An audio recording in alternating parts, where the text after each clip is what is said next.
विश्व का एक लौता और अनूठा मंदिर इस वक्त मेरे पीछे है। ये जो मंदिर है, ये मंदिर का इतिहास पुराना, ये 500 साल पुराना मंदिर है मित्रों। इस वक्त मैं अयोध्या के मिल्कीपुर विधानसभा क्षेत्र में हूँ और इस मंदिर के इतिहास की चर्चा हम अपने शब्दों में नहीं कर सकते। इस मंदिर में 365 दिन 365 पुजारी आते हैं, यानी अलग अलग दिन एक एक पुजारी होते हैं इस मंदिर में, यानी 365 पुजारियों वाला ये मंदिर है मित्रों। मंदिर की भव्यता दिव्यता आप अपने आंखों से देख पाएंगे और यहाँ पर जो पुजारी होते हैं वो किसी विशेष जात या धर्म समुदाय से नहीं होते हैं, बल्कि 365 दिन जो पुजारी होते हैं वो विभिन्न समुदायों से आते हैं, विभिन्न धर्म से आते हैं। तो ये भी नहीं कह सकते हैं कि ये एक ही धर्म का मंदिर है, ये सभी धर्मों का धर्म मंदिर है। क्यों भैया, इस मंदिर के बारे में हमें ज़रा बताएं और आप अपना परिचय दें और मंदिर के इतिहास के बारे में हमारे दर्शकों को बताएं। जी, मेरा नाम संदीप चौधरी है और मैं इस मंदिर का कोषाध्यक्ष के नाते दायित्व देखता हूँ जी। और यह मंदिर जैसे कि हमने आपको बताया था कि ये 400 वर्ष पुराना मंदिर है जी। और ये हमारे यहाँ एक किलोमीटर पे एक राजा मान सिंह की पुरानी हवेली है जी। ये मंदिर वहाँ से कनेक्ट है, वहाँ से नीचे से इसकी सुरंगें हैं जी। वहाँ से राजा और रानियाँ यहाँ आते हैं, स्नान के लिए आते थे पहले जी। और अभी तक वो उसका जो है गुफा वगैरह ये सारी चीज़ें यहाँ पर हैं, मैं भी आपको दिखाऊंगा जी। मित्रों, ये जो आप भवन के नीचे ये सुरंगें देख रहे हैं, भैया इसी सुरंग की बात कर रहे हैं और ये सुरंग उसी महल में जाता है जहाँ से रानियाँ और महाराज आते थे, यहाँ स्नान करते और ऊपर आने की कोई आवश्यकता नहीं थी। वो नीचे होते हुए इसी सगरा में ये जो पोखरा आप देख रहे हैं, इसी पोखरा में स्नान कर कर वो अपने महल को चले जाते थे। जी जी, यहाँ पे ये जो आप देख रहे हैं, यहाँ सामने पहले बड़े बड़े गुम्बद थे, 4 गुम्बद थे, एक इस कोने पे, एक इस कोने पे, इस कोने पे जी। और करीब यहाँ 7 कुएं थे जी। और ये सरोवर पहले बहुत ही भव्य था, दिव्य था और ये सारी चीज़ें जो है पहले वो बहुत ही प्राचीन अवस्था है जो कि क्षतिग्रस्त हो गया है, गिर गया है। कैमरा पर्सन से कहूँगा यही वो सुरंग है जिसमें स्नान करने के लिए उन महलों से राजा और उनकी रानियां आती थी और महल में स्नान करने के लिए जब यहाँ पहुँचते थे, उसके तत्पश्चात यहाँ पर भगवान भोले का दर्शन करके सीधा अपने महल के लिए रवाना हो जाते थे। जी, आइए हम आपको सुरंग को दिखाते हैं। हम सुरंग में भी जाएंगे और आज आपसे उस इतिहास के बारे में भी जानकारी लेंगे जिसको अयोध्या वासियों ने इतिहास बना दिया। लोगों का कहना होता था कि कितना भी पुराना मंदिर हो एक ही पुजारी होता था, लेकिन 365 पुजारी कैसे मैनेज होता है? जी जी, देखिए हमारे यहाँ मंदिर पे जो है जाति पात भेदभाव ना हो जी और सभी लोगों में सामाजिक समरसता रहे, इसीलिए हम लोगों ने मंदिर में कोई विशेष पुजारी की व्यवस्था नहीं की है। यहाँ पे प्रत्येक परिवार की एक दिन सेवा रहती है। ऐसे हमने 365 प्लस परिवारों को जोड़ा है। अच्छा। जिसकी प्रतिदिन एक परिवार की सेवा रहती है। वो अपने परिवार के साथ आता है और उस दिन की पूजा व्यवस्था देखता है। 365 दिन 365 पुजारियों से कैसे कनेक्ट हो पाते हैं? देखिए, हमारे इसके लिए 7 दिवसाधिकारी हमारे यहाँ नियुक्त किए गए हैं जी। यहाँ प्रतिदिन एक दिवसाधिकारी की उस दिन की व्यवस्था रहती है। वो उस दिन के पुजारियों को सूचना करना और उनको पूजा पाठ के लिए जो अभी मतलब कि व्यवस्थाएं हैं उसके लिए सारी चीज़ें अवगत कराना। आप हमें अभी जो ये गुफा की बात और ये जो अंदर झरना है इसकी भी बात कर रहे थे, वो हमें आप दिखाएंगे? जी जी जी, चलिए दिखाते। देखने से पहले मैं एक दिन के पुजारी से मिल लेता हूँ और बात कर लेता हूँ। ये हैं सुशील मिश्रा जी और ये भाजपा के नेता तो हैं, युवा नेता हैं। उससे पहले एक दिन के इस पुजारी भी रहते हैं इस मंदिर में। जरा बताएं कैसे पूजा पाठ अर्चना करते हैं एक दिन के पुजारी? ये विश्व में पहली बार हो रहा है कि 365 दिन 365 तरीके के पुजारी एक मंदिर में आएंगे, बताएं। सबसे पहले ओम नमः शिवाय, हर हर महादेव, हर हर महादेव। ये पूरे साल में 365 दिन होते हैं। 365 परिवार जी इस मंदिर से जुड़े हुए हैं। उस 365 परिवार में एक परिवार मेरा स्वयं का भी है जी और सबकी डेट निश्चित होती है जी। इनके यहाँ एक 7 दिवसीय दिवसाधिकारी बनाए जाते हैं। तो आज की पूजा किसकी है उसकी जानकारी यहाँ मंदिर से भी मिल जाती है। उनके पास भी एक कैलेंडर इस मंदिर से दिया जाता है, बड़ा सा कैलेंडर। लोग अपने घर में उसको लगा लेते हैं और उसमें डेट लिखी हुई होती है कि किस डेट में उस परिवार को पूजा देनी है। मतलब ये एक जो होता है कि एक मंदिर में एक पुजारी बंध गया है, वही करता रहेगा, उस मंदिर की रक्षा करे, उसी मंदिर में रहेगा और वो अपने सामाजिक कार्यों में नहीं नहीं जा सकता, ऐसा नहीं है इस मंदिर में। आप एक दिन पूजा कीजिए, इसके बाद आप 364 दिन सामाजिक कार्यों में लगे रहिए। पूरे भारत को संदेश देने वाला ये मंदिर है। ये संदेश इसलिए मैं कहूँगा कि जैसे आपने अभी कहा कि हर मंदिर का पुजारी फिक्स होता है, यहाँ कोई पुजारी फिक्स नहीं है। 365 दिन अलग अलग पुजारी होते हैं। जैसे मेरा भी एक दिन निश्चित है, उस दिन मैं आता हूँ और स्वयं की जो सेवा होती है, भगवान की सेवा जो होती है, उसको जो है हम उस दिन की सेवा देते हैं।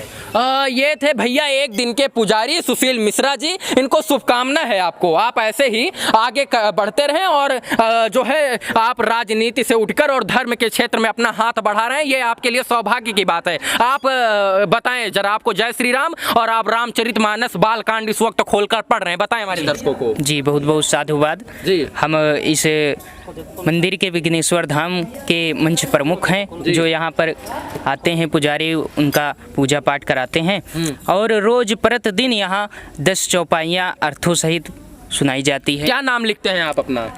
शुभम नाम है हमारा और ग्राम चकनाथा से हम निवास है। चलिए, किसी धर्म विशेष जाति समुदाय का वर्णन नहीं है। मंदिर में आया हुआ एक इंसान जो है वो भक्त हो जाता है। वो किसी भी जाति से हो, किसी से के धर्म का हो, उसका वर्णन फिर जाति और धर्म से नहीं रहता, उसका धर्म एक भक्त के रूप में रहता है। क्यों चाचा? जी हाँ, सही कह रहे हैं आप मंदिर में आए हैं तो जैसे ही आप पहुंचेंगे अपने कृत्य विचारों को त्याग कर मंदिर में भक्त बन जाएंगे। जी हाँ जी। क्या नाम लिखते हैं आप? मेरा नाम है श्यामलाल। जी जी, श्यामलाल जी, शुभकामना आपको। आप भी पुजारी हैं यहाँ के? क्या मैं यहाँ प्रबंधक हूँ। जी, अच्छा, प्रबंधक हैं आप। मंदिर में क्या व्यवस्था करानी है आपको? देखते हैं। मंदिर में जो भी व्यवस्था होती है सारी व्यवस्था हमको देखनी पड़ती है। उसकी व्यवस्था पूजा पाठ में कोई सामग्री जरूरत है, यहाँ वृक्ष लगे हुए हैं, इसके वृक्ष की जो है देखभाल करना जी। और यहाँ हैंड पाइप वगैरह जो लगे हैं इसकी सब देखभाल करना, पूरे मंदिर की देखभाल करना, ये अपनी जिम्मेदारी में। समय का अभाव है इसलिए बात को ज्यादा नहीं खींचेंगे। चाचा, आप यहाँ क्या है, पुजारी उजारी हैं आप? भी पुजारी भी हैं और इस मंदिर के अध्यक्ष हैं। अच्छा, जी।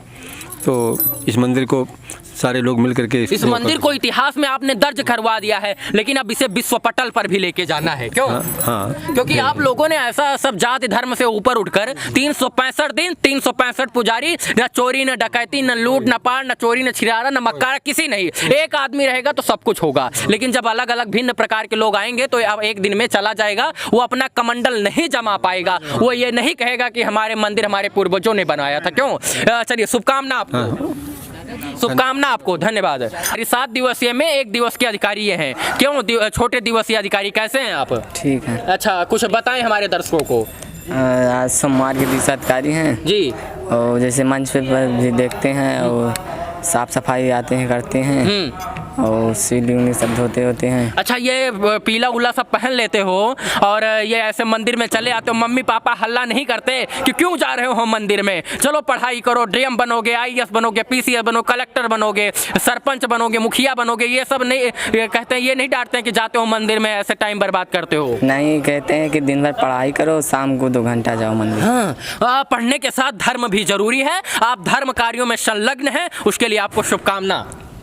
आगे बढ़ते रहना है, रुकना नहीं है। जय श्री राम। चलिए, भैया हैं, अब इनसे मैं जानूंगा और ये भैया भी हैं, ये अब हमें मंदिर के इस चित्रण के बारे में हमें अवगत करवाएंगे। सबसे पहले तो स्वागत है आपका, और आपका शुभ नाम? जी, अंकित नाम है हमारा। हाँ, अंकित जी, मंदिर के बारे में बताएं हमें। जी, ये मंदिर 500 वर्ष पुराना है जी, और यहाँ पे 365 परिवारों को जोड़ा गया है जी, और जो मंदिर से विश्वास रखते हैं और जाति पात की भावना खत्म हो, ऐसा प्रयास यहाँ मंदिर से किया जाता है कि सभी जातियों के लोगों को यहाँ पे जोड़ा गया है। वो प्रत्येक दिन उनकी सेवा रहती है, वो अपने घर से प्रसाद बना के लाते हैं जी, और उनका प्रसाद सभी जातियों के लोग ग्रहण करते हैं। गरीब परिवारों के उत्थान के लिए भी मंदिर में कुछ संस्थाएं काम करती हैं? जी जी, यहाँ पे ब्लड बैंक, मंदिर का ब्लड बैंक चलता है, तो जिसमें जिनको ब्लड की आवश्यकता होती है ब्लड उनको दिया जाता है मंदिर की तरफ से। अन्न बैंक चलता है, गरीबों को अन्न की मदद की जाती है यहाँ से। हाँ, मंदिर में भैया सिर्फ पूजा ही नहीं होती, भगवान को ही प्रसन्न नहीं किया जाता। मंदिर में अनाथ, गरीब, असहाय, पीड़ित और लाचार लोगों की मदद होती है, चाहे वो खून से हो या दवाई से या फिर अन्न से। क्यों भैया?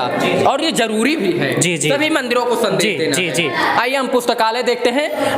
अगर बच्चा लोग आते हैं, स्टूडेंट आते हैं, बोलिएगा नहीं भाई, स्टूडेंट लोग आते हैं, छात्र लोग आते हैं, तो यहाँ पर धार्मिक किताबों का छाया चित्र जो है वो रखा हुआ है, उसे आप चित्रण भी कर सकते हैं और पढ़ भी सकते हैं। जी, यहाँ पे धार्मिक पुस्तकालय बनाया गया है। जैसे आज जो भी हमारे युवा हैं पढ़ाई कर रहे हैं, उन्होंने कभी वेद नहीं देखा है, वेद सभी के घरों में नहीं है। आइए इधर आइए और कैमरा पर्सन से कहेंगे इधर 5 गुम्बद वाला राम मंदिर भी रखा, राम मंदिर का मॉडल है ये, जो अपना राम मंदिर निर्माण हो रहा है तो उसका मॉडल है। यहाँ पे लोग दर्शन करने के लिए यहाँ पे रखा गया है जी। तो यहाँ माननीय विधायक जी मिल्कीपुर के योगदान से ये मॉडल यहाँ मंदिर पे आया है। और यहाँ जो पुस्तकालय बनाया गया है तो इसमें सभी आके वेद का अध्ययन कर सकें, धर्म का अध्ययन कर सकें। तो जैसे चारों वेद हो गए, सभी शास्त्र, तो यहाँ सारी धार्मिक पुस्तकें रखी गई हैं उनके पढ़ने के सभी लिए। धार्मिक किताबों को पढ़ना है, जिसके पास खाली समय है वो होटल पर बैठकर और मतलब गलत विचारों से दूर रहकर यहाँ पर किताब पढ़ सकता है और इन किताबों से पढ़ने के बाद उसका उद्धार हो जाएगा। जी जी, उद्धार होगा या नहीं होगा? जी बिल्कुल होगा, जब वो पढ़ेंगे तो उनको ज्ञान होगा। आइए मंदिर की तरफ चलते हैं, गर्भगृह की तरफ। और मित्रों, आप धार्मिक किताबों को पढ़ेंगे, धार्मिक कार्यों में संलग्न रहेंगे तो आपका उद्धार भी हो जाएगा। ये नंदी बाबा हैं, इनको मैं प्रणाम करता हूँ। जैसा कि शंकर जी की यहाँ पर एक विशालकाय मूर्ति जो है, शिलापट्ट यहाँ पर रखा गया है और भगवान शिव की यहाँ पर पूजना अर्चन होती है और भक्त लोग यहाँ पर आते हैं। और 365 दिन जो मुख्य केंद्र है इस मंदिर का, चर्चा का विषय है, वो यही है कि 365 दिन 365 पुजारी किसी जाति धर्म, विशेष जाति धर्म से नहीं है, सबका यहाँ पर समुचित पूरी तरीके से प्रबंधन है। शंकर जी को चरण स्पर्श करते हुए और एक बार मैं चाहूंगा जयकारा लगाएं सुशील जी आप भगवान भोले का। हर हर महादेव, हर हर महादेव, बाबा विश्वनाथ की। जैसा मैंने आपको बताया मित्रों कि ये मंदिर कोई साधारण मंदिर नहीं है, यह 500 साल पुराना मंदिर है और इसकी नक्काशी और इसके डिजाइन से आपको विशेष कर पता चल जाएगा कि ये मंदिर जरूर 500 साल पुराना नहीं या यद्यपि उससे पहले का भी मंदिर हो सकता है। और ये देखिए एक और चाचा हैं। चाचा क्या नाम लिखते हैं आप? बंशीधर उपाध्याय। उपाध्याय जी हैं। ये बताइए, जो ये 365 दिन 365 पुजारी हैं, इसे कितना खुश हैं आप? बहुत खुश हैं। हाँ। कोई विरोध तो नहीं करता है कि अलग लोग के धर्म के लोग आ जाते हैं इस मंदिर में? कोई नहीं विरोध। हाँ, कोई नहीं करता। नहीं। अच्छा, तो ये मंदिर का इतिहास भी काफी पुराना है। हाँ। जब से पैदा हुए तब से ऐसे ही देख रहे हैं या बना बना कुछ? ये उससे भी पुराना है। हाँ, नहीं जब से आजा बाबा बताते हैं तब ये मंदिर ऐसे ही था, तब से कुछ बना बना, ये अच्छा बना डिजाइन से बनाया गया, नहीं थी यहाँ तो पूजा भी नहीं होती थी। अच्छा। हाँ। ये ग्रामीणों की देन है। हाँ। ये पूजन प्रमुख जी हैं, प्रत्येक दिन पूजन करवाते हैं। जी जी जी, आप पूजन करवाते हैं। चलिए, आपका अपने दायित्व का निर्वहन कीजिए, आपको शुभकामना है। धन्यवाद। इस मंदिर के इतिहास के बारे में आज आप इस बात से पता लगा सकते हैं कि जो आज आधुनिक युग के मंदिर हैं उसमें इस तरीके के ध्यान गृह नहीं बनाए जाते हैं, बल्कि गर्भगृह में ही बैठकर ध्यान किया जाता है और स्मरण किया जाता है। लेकिन ये ध्यान गृह है मित्रों। अगर कोई दिव्य पुरुष या जो पहले के लोग थे ऋषि मुनि, वो अगर मान लो उनको ध्यान करना है, एकाग्र रहना है और उनको पूरी तरीके से समुचित व्यवस्था चाहिए लोगों से दूर हटकर, तो इस ध्यान गृह में वो प्रवेश करते थे। अभी इस ध्यान गृह में मैं पूरी तरीके नहीं जाऊंगा अंदर, क्योंकि थोड़ा सा यहाँ पर जो है पानी की समस्या हो गई है बरसात के कारण, क्योंकि 500 साल पुराना मंदिर है और मंदिर को हम तोड़ और कूट नहीं सकते हैं, इसलिए हम इसे जीवंत करवाने के लिए अब अग्रसर हो गए हैं। तो अभी अंदर पानी है और ये ध्यान गृह है, ताकि किसी भी ध्यान भावना को आप दूषित ना कर सके, आप ध्यान में रहे तो आपको कोई डिस्टर्ब ना कर सके, किसी प्रकार का डिस्टर्बेंस ना हो, इसलिए इस ध्यान गृह को अंदर बनाया गया है। मित्रों, बहुत बहुत शुभकामना आपको। ये वीडियो आप अभी तक देख रहे हैं, रीजन ये है कि आपको ऐसे इतिहास के बारे में बता रहे हैं जो इतिहास आपको नहीं मिलेगा। इधर भी देख लीजिए, ये पूरा समीकरण है इस क्षेत्र का और बाउंड्री वाल भी है, छोटी छोटी बाउंड्री वाल है और इस मंदिर का फैला हुआ एक परिसर है जहाँ पर लोग आते हैं, पूजन अर्चन करते हैं और दर्शन करते हैं। इसके बाद मंदिर में थोड़ा समय व्यतीत करके प्रभु श्री राम और भगवान शंकर के शुभ कार्यों में संलग्न हो जाते। मंदिर देखिए, पुरानी कलाकृतियों के अनुसार मंदिर की निर्माण किया गया है, मंदिर की स्थापना की गई है। जिसने भी इस मंदिर को बनाया वो धन्य है, उसका मैं पैर स्पर्श करता हूँ, उसके चरणों को स्पर्श करता हूँ जिसने भी इस मंदिर की नींव रखी। और मंदिर की नींव रखने के बाद आज के कलयुग में जब इस मंदिर का जीर्णोद्धार हुआ, उसको भी मैं, जिसने जीर्णोद्धार करवाया उसका भी मैं सादर अभिनंदन करता हूँ और उसको धन्यवाद देता हूँ कि हमारे पुरातत्व के इस इतिहास को उसने सजो कर रखा और इस इतिहास के इसे कलकांड में दबने नहीं दिया, बल्कि इतिहास का पन्ना बनाया। मंदिर एक बार दिखाएं, शिखर मंदिर का बड़ा सा त्रिशूल लगा हुआ है और शायद पीतल का त्रिशूल होगा ये। क्यों सुशील जी? नहीं, अष्टधातु है। अष्टधातु है, अष्टधातु है। और बहुत सारा, देखिए कैसे बनाया गया होगा कुछ नहीं पता, लेकिन जिसने भी बनाया बहुत ही बढ़िया बनाया। ऐसा लग रहा है मंदिर में आती रहती हैं आप? बहुत अच्छा लग रहा है, बहुत यहाँ आने का मन करता है जी। अच्छा लग रहा है मंदिर? बहुत बहुत अच्छा। रोज आती हैं आप? हाँ, रोज नहीं आते, आज मैं पहली बार आई हूँ। हाँ। माता मेरी रोज आती है। चलिए, कहाँ घर पड़ता है आपका? हमारा घर में आनंद नगर भिटारी बनेकापुर पड़ता है। चलिए, बड़ी दूर से आती है। कितने किलोमीटर है? मुझको मालूम नहीं है भाई। नहीं, कितना, लगभग कितना पैदल चल के कितना समय लगता है? 1 घंटा लगता है। तो अरे बाप रे बाप, 1 घंटा चलकर आती हैं आप लोग, हैं? यस। चलिए, दर्शन कीजिए भगवान शिव का और ऐसे ही पूजन अर्चन कीजिए, सब मनोकामना पूर्ण होगी। शुभकामना आपको, धन्यवाद है। देखिए, ये लोग हैं स्थानीय निवासी। थोड़ा सा मैं देखूंगा, सुरंग है ये।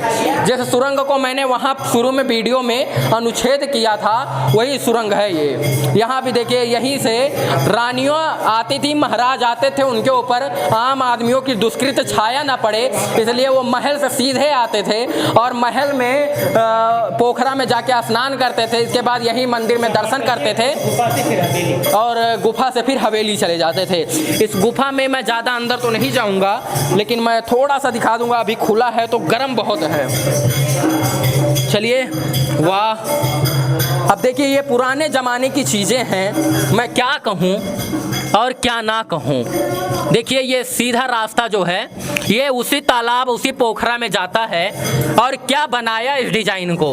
आज बड़े बड़े मेट्रो और पिलर लगा दिए जाते हैं और सुरंगें बना दी जाती हैं, लेकिन मंदिर को बनाने में आज का आधुनिक युग है और तब के जमाने। और इस वीडियो में मैं आप लोगों से बस इतना कहूँगा, अगर आप अयोध्या से हैं तो एक बार दर्शन करने के लिए आएँ, चरण स्पर्श करें भगवान भोले का और अपने घर जाएं और इतिहास के बारे में एक सेल्फी लेकर पूरी अयोध्या को दिखाएं। बहुत बहुत आभार, शुक्रिया। अगर इस वीडियो में बताने में या दिखाने में कुछ त्रुटि है तो भगवान भोले से मैं कहूँगा कि मुझे माफ़ करें और आप लोग भी माफ़ करें। बहुत बहुत आभार, शुक्रिया, शुभकामना। जय श्री राम आप सभी को, धन्यवाद।